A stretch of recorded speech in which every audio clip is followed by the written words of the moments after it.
Welcome back to the 2024 APAICS Energy and Sustainability Summit. I'm Madeline Milka, President and CEO of APAICS. Our next panel is Climate Resilience and Energy Equity. In the face of escalating weather events that are placing our energy infrastructure at risk, we all have an important role to play in advancing decarbonization efforts. As the impacts of climate change become more pronounced, there's a growing emphasis on building resilience and adapting to changing environmental conditions. This session will discuss what's in store as we work towards a resilient future, including the role of renewable energy sources and storage in enhancing resilience, the effect new technologies have on traditional planning and operations, and the significance of environmental justice and underserved communities.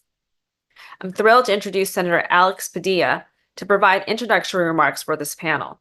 Senator Padilla has served as the senior United States Senator from California since 2021 and is a member of the Committee on the Judiciary, the Committee on the Budget, the Committee on Environment and Public Works, the Committee on Energy and Natural Resources, and the Committee on Rules and Administration.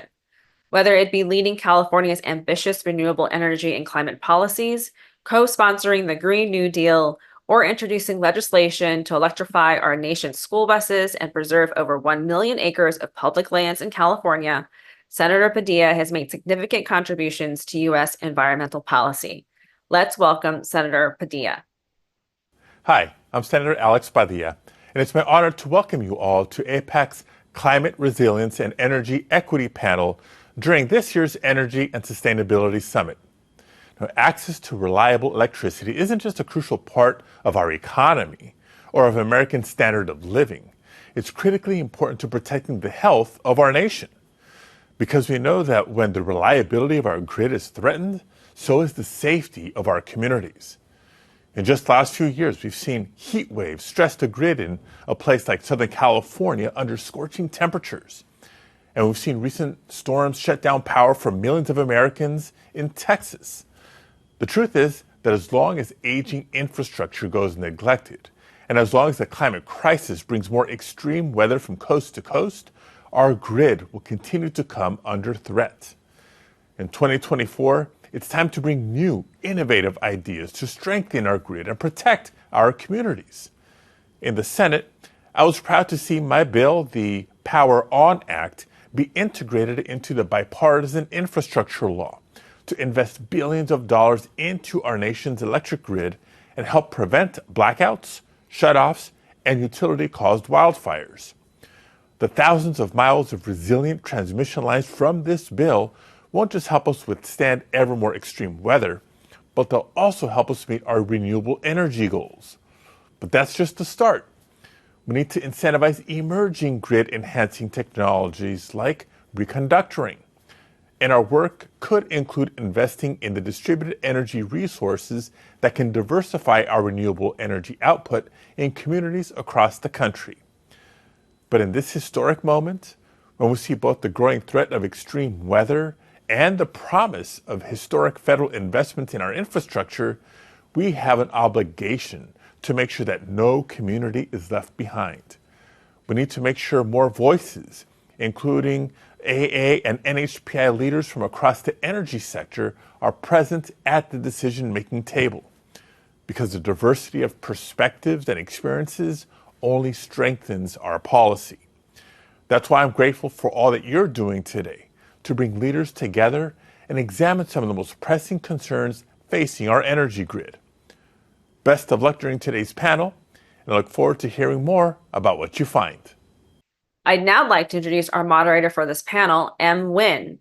Is a Washington reporter at ABC News and was awarded ABC News' Spot Award in January 2021 for excelling under strenuous conditions. As Vice President of Digital Media for the Asian American Journalists Association, DC chapter, she continues to empower AAPI journalists' voices and connect them to brighter futures. Thank you, and welcome to our panelists. Okay, hi everybody. It is amazing to be here with you all. We have so much ahead of us. I'm Nguyen. I'm a reporter with ABC News here in Washington, D.C. And of course, we are talking about a really big issue today. I want to talk about energy infrastructure, and we're going to get into all the little details here. I've done a lot of stories on climate. That includes, covering the agricultural sector, covering consumer benefits such as smart home devices here at home, saving people money, saving them energy. Did some stories on habitat destruction. And overall, you really can't avoid doing stories on weather. Just take a look at what's happening in the Atlantic right now. So we're going to get into all of that. Weather is exactly what places some of our energy infrastructure at risk. So we can talk about the role that plays, as well as just how much people have to adapt to the world's climate changes and how best we can combat the issue at hand. So I want to introduce our lovely panel. We have Wulf-Saena, who is the founder and executive director of Climate Resilient Communities. We have Tammy Tran, who's the principal manager at Supplier Diversity and Development at SoCal Edison. And we have Cochran, who is the Hawaii State Representative, and we are here to break it all down for us. So first, we're going to go down kind of that list. Just tell us a little bit more about yourself and how you're hoping to bring more energy resilient futures to the United States. We can start with Violet. Talfalava, my name is Violet. Again, I am the founder and executive director of Climate Resilient Communities here in the Bay Area. I serve mostly frontline communities, working with communities that are the most vulnerable to climate change and sea level rise. Very honored to be here to be part of this panel, to share thoughts and lived experiences, and also my own work around energy efficiency as well as sustainability. To the question that was posed, I think what is the most important for us here in the Bay Area is that we are trying to help most of the frontline communities to have access to energy infrastructure. A lot is going on around the decarbonization, electrification, as well as the existing opportunity to access more funding.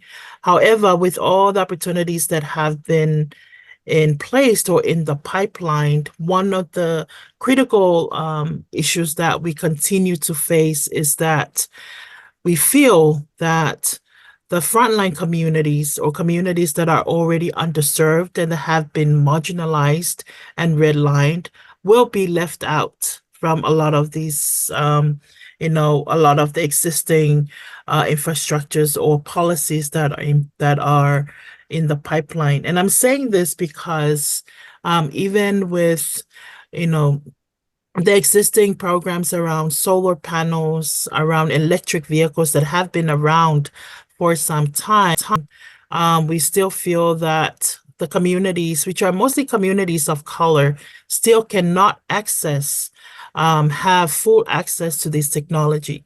And main reasons is because there are many barriers, and most of those barriers are barriers that have been existed, barriers that are imposed because of existing policies or past policies. So a lot of our work is trying to navigate all the existing opportunities and also these barriers so that we can help our communities be part of the movement and also have access to the new technologies and also the new opportunities. So I'm happy to be here today to share more thoughts on that, and also looking forward to learn from our other panel and how we can move some of these opportunities forward with the communities, but not leaving them out. So thank you very much for the opportunity to be here today.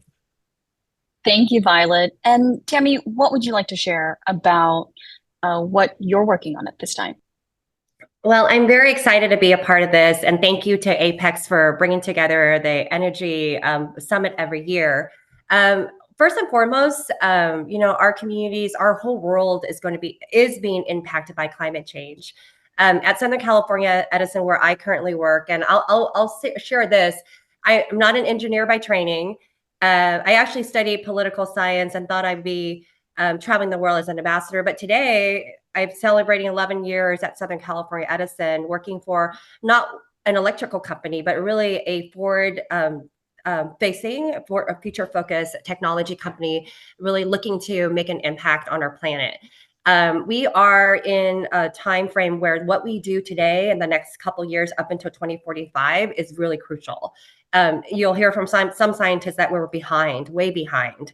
And so I think what's important as a part of today's discussion is that the climate impacts are happening. And as a mother of two, I feel like every day I get to work at Southern California Edison to make sure that the work that we're doing as a utility, the work that we're doing as part of the broader community is going to make sure that we leave we leave our earth in a place where our kids can breathe clean air, can have access to clean energy.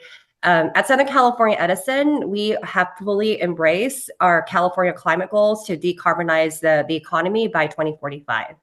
Edison has a countdown 2045 where we have mapped out what we think we need to do as a utility, but also what we need to do as part of a larger ecosystem of policymakers, of community organizations, of everyday people in order to make sure that we're meeting our climate goals. I'm very fortunate to be in a role right now heading our supplier diversity team, where we're looking at not only uplifting communities of color by procuring services and contracts with our diverse suppliers, but also looking at solutions, at thinking outside the box. In California, we have a huge population. Land is rare, and so we have to rethink how we rebuild the grid, how we add more infrastructure, not only to our highly populated communities, but how do we transport and energy from far places to where the people are.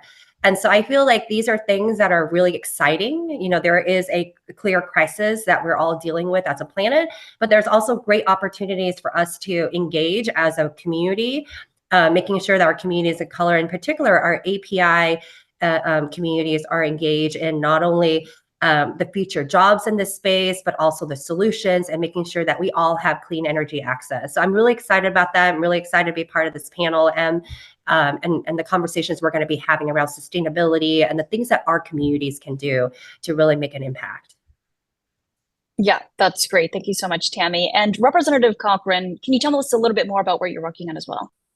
Yes, aloha kakahiaka. Good morning from Hawaii, and mahalo for having me on this panel.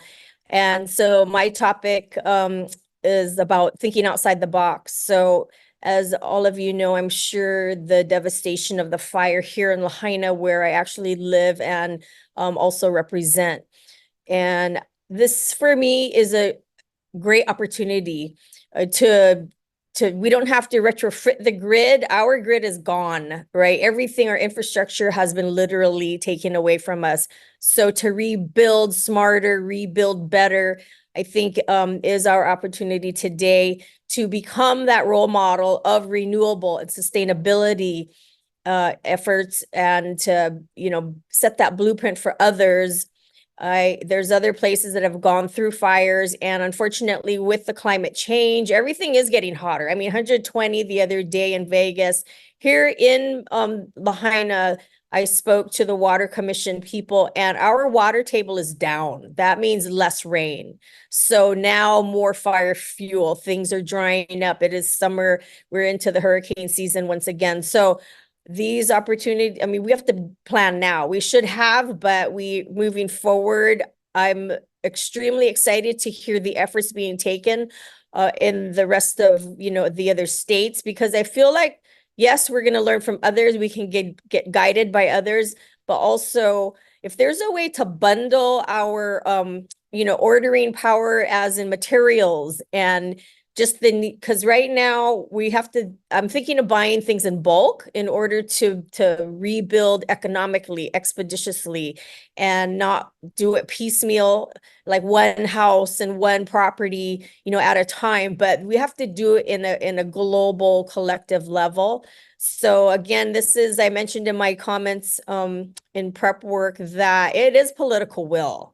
We have a monopoly here. We have one utility company, Hawaii Electric Company, 8 islands. We have Maui Electric Company here for Maui, you know, Hawaii Electric Company on the island of Hawaii. So it breaks down separately as islands. And that is a challenge too, because we're separated by oceans. And our most vulnerable, our, AAPI,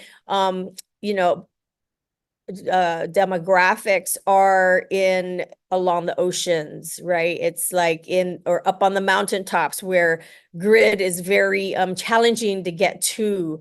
And having lived 27 years off the grid, literally by choice, I wanted to live in a peaceful, beautiful valley outskirts of Lahaina. I know it's possible to live completely renewable, self-sustainable. And, our Hawaiian ancestors did too. We were where everyone stopped in their travels around the globe to replenish and resupply on everything. So it's not a far-fetched idea that we can be that once again. Again, it's the political will. I'm in it, in the government, and looking forward to pass legislation in order to assist with that. And I am happy to hear just a couple days ago, though, our one electric company has stated that they're going to wean us off of our World War II diesel, generated generators that power our electric grid here and turn to more batteries for solar capture renewable energies. So that's exciting to hear. But I mentioned that well over a dozen years ago to the company. But, better late than never, I suppose.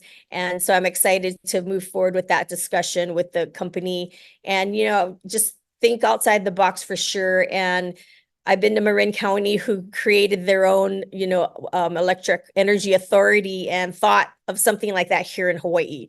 So one island already does it, Kauai. So they have an electric cooperative there. And, again, we don't need to reinvent wheels. We just need to learn from others and have that political will to do so, and to be different. And yes, think outside that box. So mahalo again for this time today. Think outside the box. That's going to be big, I think, during this discussion. And just, we're talking about Lahaina. We saw the devastation of the wildfires, and we're certainly seeing the wildfires over in the West Coast right now as well. Let's go to Tammy to talk a little bit more about the tangible ways that your organization is working on decarbonization and other sustainability for sectors, including, transportation or commercial or residential. What are you working on towards that goal? Yeah. I mean, in California, a couple of years ago, we were in the news because of all the wildfires that were happening in California. And I'll say on a personal note, I shared earlier, I started Edison about 11 years ago, and I thought I was joining an electric company. 2 years into the job, wildfire became priority number one, mitigating wildfire. And then fast forward 5 years, 5 years later, wildfire mitigation has become something that we're quite an expert on. In fact, one of our former executives is actually working in Hawaii to help with, planning out wildfire mitigation there. And so it is a top priority at Edison. We're no longer just an electrical company. We are a technology company. We're a company that has fully embraced how we adapt to the climate. So not just confronting climate change, but how are we adapting and making sure that we're hardening our electric grid and making sure it's resilient for all the things that we anticipate will happen with climate adaptation. Southern California Edison is the utility that is in Southern California, and our parent company is Edison International. Last year, we updated our vision for California with a white paper called Countdown to 2045. And in it, we mapped out our roadmap to how we're going to meet California's goal to reduce emissions by 85% below 1990 levels by 2045. And those are three main areas: transportation electrification, building electrification, and basically modernizing, cleaning our grid. Electrification in terms of transportation is already happening. By 2045, 90% of vehicles will be electric. By 2045, 95% of buildings will be electrified. And even though it's only about 20 years away, there's still a lot of work that needs to be done when we talk about the infrastructure. Making changes to our infrastructure, updating, it's going to require cooperation across the sectors, right? At the local level in terms of government, all the way to the federal government. Customers have to be comfortable with the changes. And, at Edison, affordability is a top priority. The cost of the transition to energy is going to cost much in the front end, but in the long term, the total cost of energy that an average customer use will be reduced by 40%. And so there's a lot of education that needs to happen with our communities so that our communities are not left behind. And I think particularly in the API community, when we talk about the importance of education, family, taking care of each other, I think that's the kind of things that we need to bring into our conversations about the energy transition. And so at Edison, not only are we doing the work that we need to do from an operational perspective with the grid, but we are also very focused on customer service and making sure that we put out in-language materials, that we have people that reflect the communities within our workforce. And being out in the community. We invest $20 million a year in philanthropic funds. From a supplier diversity perspective, where I lead at the company, we invest over $2.6 billion of business with our suppliers. That all matters because that's important for us to have those connections to real people and real communities in order the energy transition, all the different things that have to happen is something that people are realizing on a day-to-day basis. And ensuring that people have access, that they have education in their language, that the company Edison is in their communities, whether it's through our philanthropic investments, our small business investments, or us just being able to respond to customers when they have a question. And so from a larger perspective, the customer service aspect is something that we have embraced, and we're looking at different technologies to make sure that we're making ourselves available to people in the languages that they are most comfortable with, the mode of communications that they're most comfortable with, whether it's through digital communications or one-on-one, face-to-face. That is something that I'm very proud of the company, is that we still very much value being able to be in the community, being seen, being visible, making those personal connections. Violet, did you want to add anything there about tangible ways you are working on bringing more sustainability or decarbonization efforts to different sectors? I think what I would add, thank you, Tammy, for all the great work that SoCal there is doing. I mean, I'm calling in from the South Bay, so we have PG&E as our main energy provider, but I think one of the things that I want to mention, which is a big effort here, is that the creation of community choice. These are, here, San Mateo County, where I work mostly, like we have Peninsula Clean Energy. This is a community choice program where cities come together to buy and distribute clean energy. This has really helped a lot of most of the counties that are part of this program. They are actually receiving clean energy through these programs. So here in San Mateo County, we have Peninsula Clean Energy. In Santa Clara County, we have Silicon Valley Clean Energy. All these new, I would say this is like out of the box because we don't depend on PG&E alone for energy. We now have all these other providers. And I think because they are providing clean energy and also carbon-free energy, they buy from clean sources. So this is one way we are transitioning, but in my line of work, where I actually help households, communities to access, that's where the rubber meets the road, because I still see a lot of disparities. Main thing that we are trying to work with families and communities here is how can we release the energy burden. Most of low-income communities pay more than 30% of their income. That's how much they pay for their electricity bill. And that's another issue we have, because when we are trying to not promote, but share how beneficial it is to electrify your home, when it comes to the cost, that's a wall we hit, because it's cheaper. It is still cheaper to, for example, when we are talking about induction cooktops, induction cooktops cost more than a gas stove. And also, if you're trying to electrify some of these, equipments in your home, you have to think about also the electric panel, all the upgrades that you have to do, and all of those things cost money.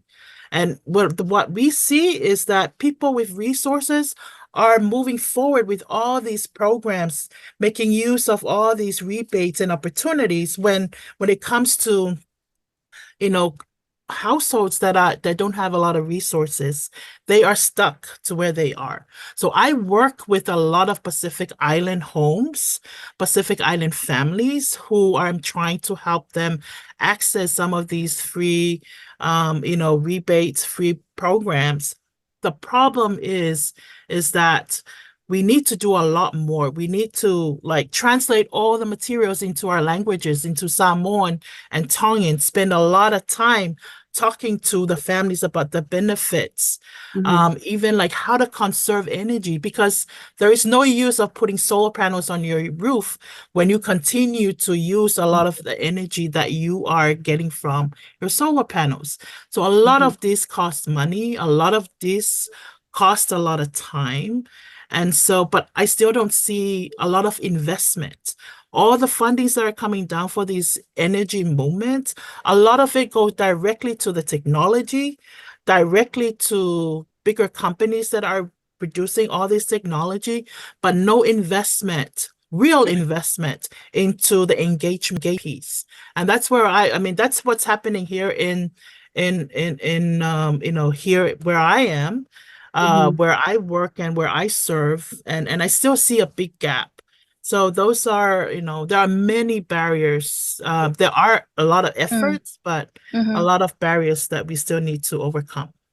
Right, If I can, barriers, challenges. Go ahead. yeah, I just want to add to that. I completely agree with you, Violet. And I think that's why it's so important that people that look like us and that come from the community are engaged. And I think that there's never enough of us.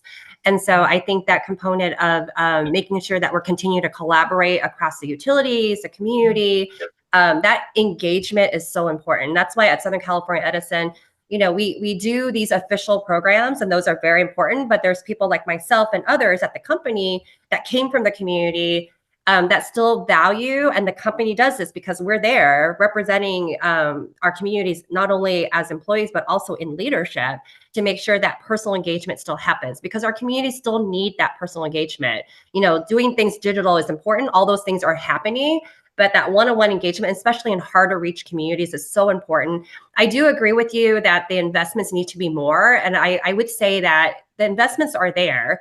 What's important is that we need to utilize that investment, and we need to continue the advocacy efforts, not only as for myself as an employee within Southern California Edison, but also within the community, continuously looking for ways to bring these stories and these opportunities, whether it's rebate programs or these tangible things that are happening to our communities. And affordability is a big challenge. I mean, that's a challenge I think keeps our utility leaders up at night, is the cost of getting us there by 2045. It's going to cost a lot of money. And then how do we make sure that, the investments are being shared across the communities? And then how do we make sure our communities understand these are important issues that they need to have a voice in? So. So more specifically, when we talk about challenges and these barriers, which y'all really did lay out really well for us, how do these challenges affect the AA and NHPI communities and other marginalized communities? Did you have something to add, Representative? Yeah, coming to the conferences, it's odd in a sense where here in Hawaii, our AA and NHPI community, we are the majority here. So it's like when I hear, but the demographics are very different. So our Asian, community are the leaders, our Filipino community are the biggest voting demographic. So, those voices are heard. I think here, just collectively across the board, when it comes to affordability and energy, and just the cost of, upgrading or these rebates you spoke about, and all these opportunities from the government to the communities, it's across the board, not really signaling out nationalities or races or anything. I mean, you have your higher end people, I think it's the money who lives in gated communities, with all the bells and whistles, versus other places that don't have backups, backup generators, hotels. When the grid goes down, they're fine. Our tourism world still goes around as normal.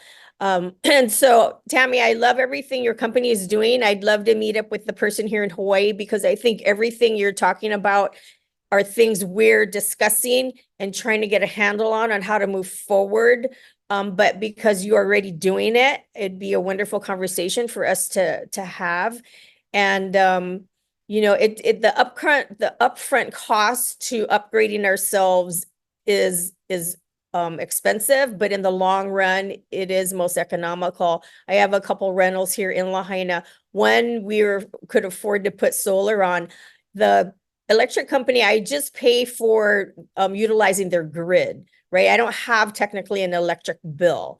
My other properties, high electric bills. We have the highest gas rates in the nation here. And when I speak about the challenges with political will, I mean, there are legislators who own gas stations. So I don't see how they would ever want to get off of fossil fuel or, pass legislation to curb the use of it. And one of our biggest fuels that we use here, which will be really, really hard to get rid of, would be jet fuel because of everyone flying into our islands.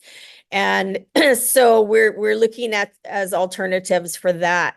But again, it's one of those things where we have all the makings here in Hawaii to become that self-sufficient role model because we have wind and rain and solar. Sun, the town I live in, Lahaina, means merciless sun. We have more than enough sun here. Sun and rain. We can do hydro. We have wave energy. We have geothermal energy, which we already are tapping into, but there's so much more to get done and to be done. So that's just where it's about education. And I love that you're already addressing the language barriers. A lot of our people here, yes, our English is the second language. And we learned really, really a sad lesson during the fire, where a lot of our families, when FEMA came in with all this paperwork in English only, and no one could, this Ilocano speakers and our Spanish speakers were lost. And I know today they lost on benefits. They lost on getting the proper help they needed because the language wasn't there in the written form or the face-to-face. So, it's taken months for them to finally get translators, finally translate the paperwork into these other languages, but it's so key. And that's on a day-to-day basis. So, definitely we have to think of the ones who need that extra help. And the services are coming. But again, in rebuilding Lahaina, I want to make sure that we do it very inclusive for sure. So, again, appreciate Tammy, you folks seem ahead of the ball here for us. So we need to definitely learn with your efforts. Well, we were kind of forced into it with the wildfires that happened in California, just like you are, right? So in a crisis, we have to take up the opportunities to do better. Yeah. Yeah. I pose a question here, maybe not for Hawaii, but possibly for the AA-NHPI community. Do you feel as if that community should be more involved in the climate movement? And why do you feel the way you do?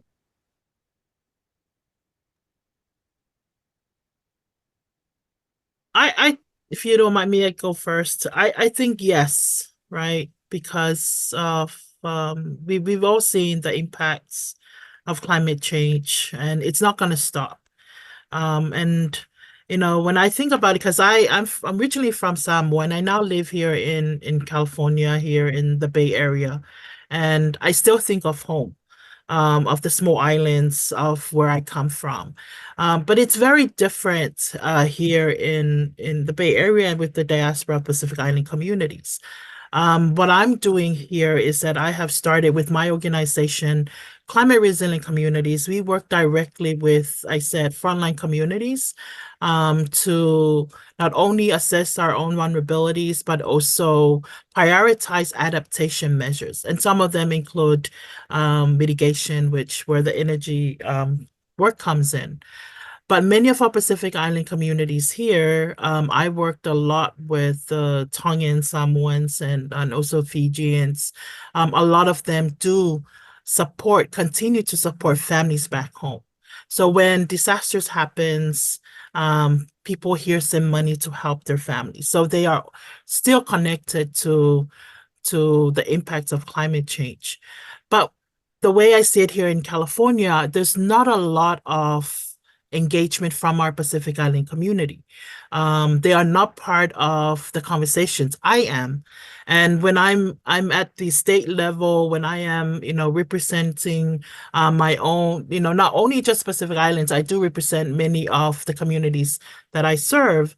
I still wear that Pacific Island hat where I think about how can I elevate the Pacific Island presence in the spaces I am. However, I have started building programs to engage more Pacific Island communities. The churches, I'm working with churches to try and retrofit the church buildings to become resilient hubs, because many of our Pacific Island communities don't go to, we talked about the heat waves. They don't go to cooling centers around, where we live, because those are the spaces they don't really go to.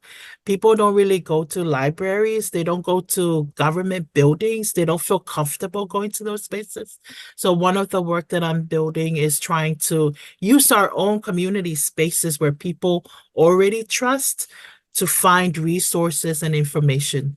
One of the other programs I'm building as well is education around climate change for our Pacific Island youth here in the Bay Area. I'm actually starting this week 4 different organizations that have youth programs that I've created a Pacific Island climate change curriculum that we're going to teach starting on Wednesday. So some of these efforts that we have started building to try and engage more and have more conversations. Every opportunity when I'm talking about a climate change program or a project or assessing vulnerabilities, I have built partnerships with other Pacific Island organizations here in the Bay Area to do so I can reach those other other families and other communities here in the Bay Area. But we should because the reason I'm saying, because our own countries are at the verge of sea level rise. We should be part of these international conversations to help change minds and policies around climate change.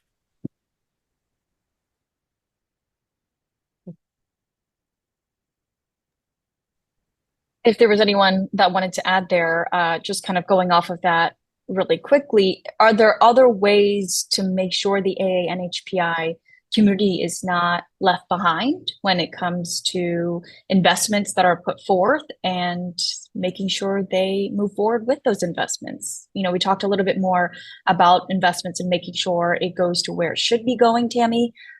Any ways to make sure the AANHPI community is going to be able to utilize those investments or make sure they move forward with how plans are moving forward as well?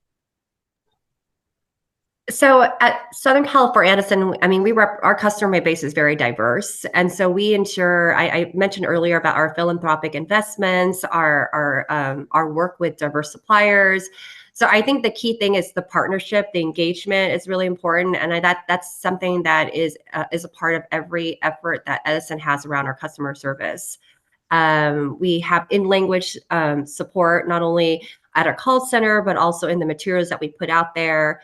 The different Asian languages. But I think at the end of the day, what's really important is for us to be visible and represented, not only within our companies and our leadership. I'm very proud we have many APIs within our leadership. In fact, my former boss, Caroline Choi, who was a part of the summit last year, she's our senior vice president. And so having Asian Americans, APIs, and leadership positions is important because they're at the table making decisions. They represent our communities. That's important.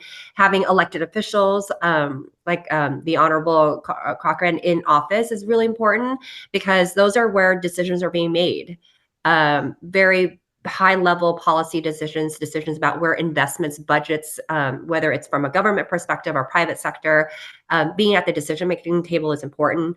I also think roles like yourself, in terms of the media and the opportunities that we take to educate our communities, not only through the media, but also one-on-one on a regular basis through nonprofits is important.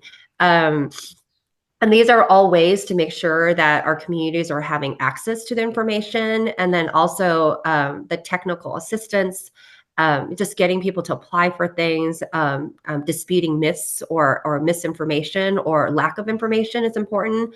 And so these are all things that are going to help make sure that as we transition, and it's going to happen, it's already happening. We are transitioning to a clean energy economy, that our communities are getting the information, are making connections to the right people in order to electrify their kitchen or purchase that electric vehicle, or just ensuring that they know how to use energy more efficiently. So these are all things that happen in our homes, and it usually happens one-on-one, right? It happens at a very community level, and as we do big things, we can't forget those very simple things of getting information out and getting people connected.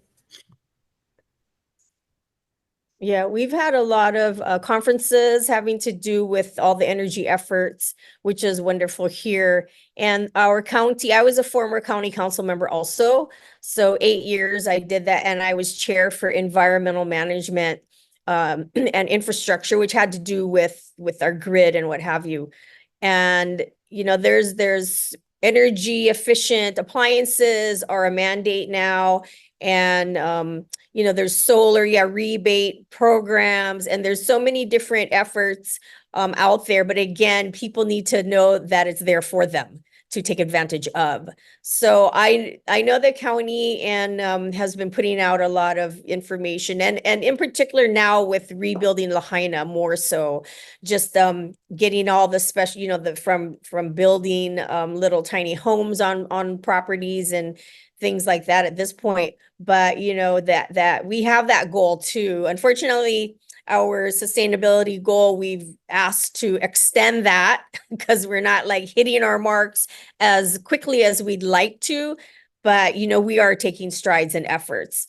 So I'm happy to be, as you say, you know, Tammy, at that decision-making table to be part of the efforts to move us forward and keep that voice alive.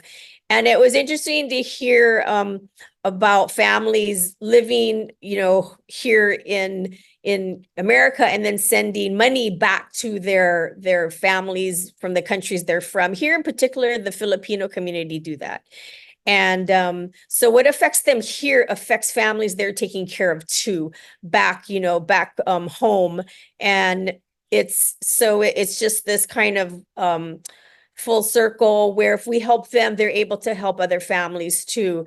And it's so I keep that at the top of my mind when it comes to helping our community become affordable living, so they can better assist, you know, others that don't have those chances. But it's again an opportunity here in Lahaina, and I'm so looking forward to become that sort of blueprint, I think, for others to follow. And I need to be at that table in order to make that happen and to keep all of us inclusive and learning together as we move forward, because unfortunately the transition is happening and coming in our from sea level rise at our islands and our shoreline communities, and it's hitting us now as I sit here, and we have to rebuild smarter. So these discussions we're having today definitely opens up, you know, gets our thinking outside that box once again. So I appreciate that. So we talked a lot about some of the challenges, the money, the time, the investment. I know Representative Cochran, you also talked about potentially getting the infrastructure out to the rural, remote areas as well. And we also talked about some of the potential solutions that this great panel has been discussing. There's a lot of great pride to work on something that still gets a lot of pushback when it comes to climate change and people of power here in Washington and elsewhere. What's the significance, you think, of environmental justice helping underserved communities, the communities around your area in Lahaina and elsewhere? And what inspired you all to get into this work? What do you hope for in the future? For me, what I'm really excited about is our youth. You know, I do this for the future. You know, I mean, half my life's over with. So the decisions I make today is to create a better future for our keiki, which are our children. And I'm really excited that every day that I'm at the Capitol here in Hawaii, more and more schools are turning out, families are turning out to be part of that decision making. And I didn't see that 10, 12 years ago when I first started, in politics. So this to me is a ray of hope and a positive, very positive step forward. There's actually a school where the kids took our State Department of Transportation to court and won. They said that they're not thinking about their future. The decisions they did, the state, is hurting their future, and they won in court. So this is like setting precedents, right? That our decisions today, we're going to be held accountable. And literally legally at this point. And so we should, and I'm just excited about that, just having our future and our kids be involved now. So, but moving forward to help the Hawaiian community has a group called the Department of Hawaiian Homelands, which is their main voice, in building homesteads and getting them, the proper water and grid infrastructure, what have you. Obviously, there's challenges here and there, but that's at least they have a particular advocacy group, Department of Hawaiian Homelands, which focuses solely on our Native Hawaiian demographic. And unfortunately, they were giving these lands that are very remote. That's where I spoke about up in the mountains, or they're near the shoreline where now you have sea level rise encroaching. Also, if you want to talk about undergrounding utilities, you can't do it. When you go down a few feet, you're hitting salt water, so these are the different challenges that occur here. And but it's not impossible to do. And for me to look back to how we survived many years ago and to fast forward in taking those lessons and the way our ancestors accomplished living sustainably into the here and the now is very key. And a lot of people are doing that. We call it the ahupua'a system, where what you do mauka in the mountains affect what happens makai down to the ocean. So we don't divide it. It's like what flows from, it's just common sense. What flows from above comes down below. And that goes for water and everything, right? So all these things are being incorporated as we speak to move forward, in particularly building back Lahaina, but also existing places of problems and concerns. So that's obviously a tall order, but to me, I feel like our future is bright because our keiki, our haumana, our youth are already looking into it at their age. I didn't care when I was their age. So, I feel like that's going to be kind of similar with what Violet and Tammy might have to say, but what inspired y'all to get into the work that you're into? You just have a couple minutes. I did because I lived off the grid in a valley, a very sacred, special valley here. And there was a company that wanted to pave it over. Basically, they wanted to put up a luxury 45 gated, luxury home gated community, a private golf course, and all this stuff. And I was like, I don't agree. But then I got out and educated community, and they didn't agree either with that. And so we moved forward. Next thing you know, I felt I needed to be at the decision-making table to affect this. And that's when I ran for office. So it was about protecting the special place here on Maui. So for me, my inspiration is also the future. I'm a mother of two. In 2045, my kids will be 28 and 30. And so I feel like everything I do today is going to impact the quality of life that they will live, the communities that they're a part of, the planet Earth that they will inherit from us. And so I feel an incredible privilege and honor to be able to work for Southern California Edison, and also to be part of spaces like this. It's really important for APAICS to not only support more women and more APIs running for office and getting into decision-making roles, but it's also creating spaces like this where we can talk about the issues that really impact our communities, and then how we can work together to make sure that we have a voice at the table, that we're also making an impact and shaping the future that our communities are a part of. For me, very similar to Tammy and Ali.